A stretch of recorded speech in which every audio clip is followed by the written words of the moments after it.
So what was that? Because I know you went to the community for some public voting on different takes, but what was it like developing the brand identity? So this definitely goes back to my experience in the marketing, creative brand agency realm where building brand identities, I was at an agency for a few years once where like that's literally all I did. Every project I was on was helping companies with either refresh brands or new brand identities altogether. And so I have the process down to a T when it comes to building brand identities. So like first and foremost, obviously was garnering a team that was one, flexible enough to work within the crypto space, because as we know, it is a pretty flexible, pretty quick space to work in. And so sometimes typical design processes and designers are used to working at a very slow, regimented, structured process. So I found two people who I knew would be really, really great. One of them is predominantly a front end designer. They usually do the no code. They work in Figma. They put it into Webflow. They do that sort of thing. So like I knew I had a great front end web developer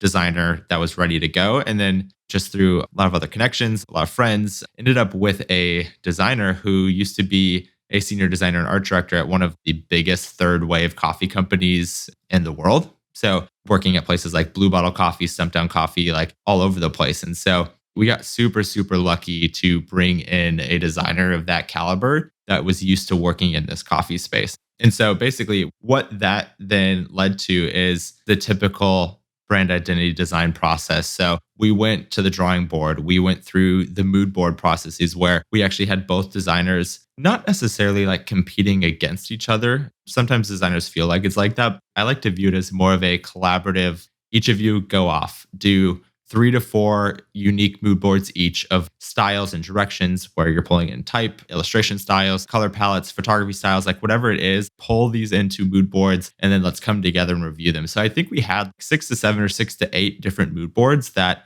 us three, myself and the two designers as a team, looked at and reviewed. We narrowed it down to 2 or 3. And then from there, what we had them do is take those mood boards and work them into more of a high fidelity kind of like a brand where we have them do like, all right, explore some logos, explore some word marks, propose a few different color palettes that work with these. And so that ended up getting us to this place where I felt ready enough to go to the community where we had 2 unique directions. And there's a Twitter thread of them somewhere where we actually had the community kind of vote where one style was this very pixel centric, noun centric brand. And so you saw it and you immediately knew it was nouns because we used so many pixel elements. We had the noggles everywhere on the packaging. Like that was one of the proposals. And then the other one, which is actually where we ended up going, and I'm so glad we did, is this illustration style where there's this old mid 1900s, late 1900s style called rubber hose. And so there's this illustration style that is this really like exaggerated, elongated arms and legs, usually around certain characters. And so we brought the coffee bean inspired by the coffee head from the Nouns art. And so we brought that into this rubber hose style as being our lead mascot. And then we actually centered most of the brand around that. And so we put this to the community. And a lot of people were like, no, I love this pixel centric noun style. You should go with that. It's the most recognizable. And this was one of the turning points in the decision to go the way we did is my thinking with this. And this is one of the issues I see with so many NFT projects, crypto-based projects that are trying to like get into the real world, whether it's through products, digital goods, whatever it is, they don't realize how small their communities actually are.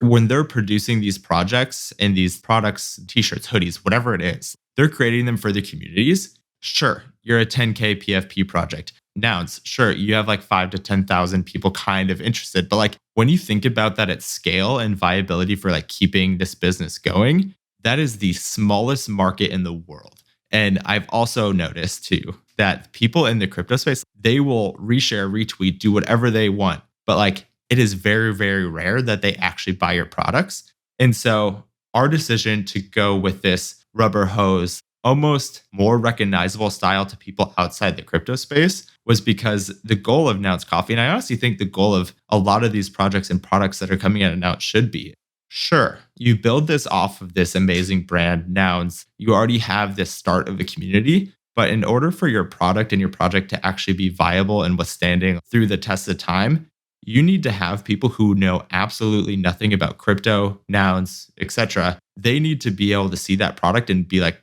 this is sweet. I'm going to buy it because they love it and because they like the brand, they like the product, not because it's related to nouns. And so that was our biggest goal is like, we want people to be able to see Nouns Coffee and know absolutely nothing about crypto or nouns and be able to be like, oh, I'm excited about this. I'm going to buy it. This is cool. That's why we ultimately ended up going in the direction that we headed in.